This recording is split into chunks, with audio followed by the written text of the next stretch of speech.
Like, say, for example, you go to a movie theater and there's a wonderful white screen, and let's assume it's an IMAX screen, so it's really big, and you see Friday the 13th.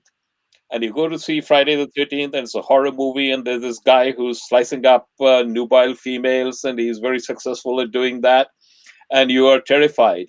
And very shortly afterwards, it screens Casablanca, and there's this wonderful scene where he says, "Here's looking at you, kid," and you feel good about it. All of these things happened on the screen. Yes, they were real, but they were real in the context of they're projected on the screen. That is your real being. You are the screen. Stuff happens on the screen. There are horror movies, there are adventure movies, there are war movies, there are romantic movies, but they're all happening on the screen, which is the underlying reality. When you have your locus of awareness on that underlying reality, you can enjoy the war movie, you can enjoy the horror movie, but you know that you are the underlying reality. So I got a very good way of summarizing it in a very pithy sentence.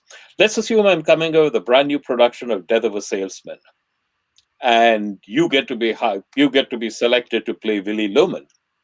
Now, if you read Death of a Salesman, Willy Loman is very successful and arrogant, and then his career starts to go on a spiral. He starts losing money, he's in financial trouble, he tries to commit suicide, and he fails, and his life slowly spirals out of control. So when you play Willy Loman, it's very important for you to be able to get into his skin and portray the fear, the horror that happens as his life starts to unravel. But even as you're doing that, in the back of your mind is a thought: if I do a really good job, maybe there's an Oscar in it for me, or at least a nomination. That's the story of life. If you identify with the actor, you are gold.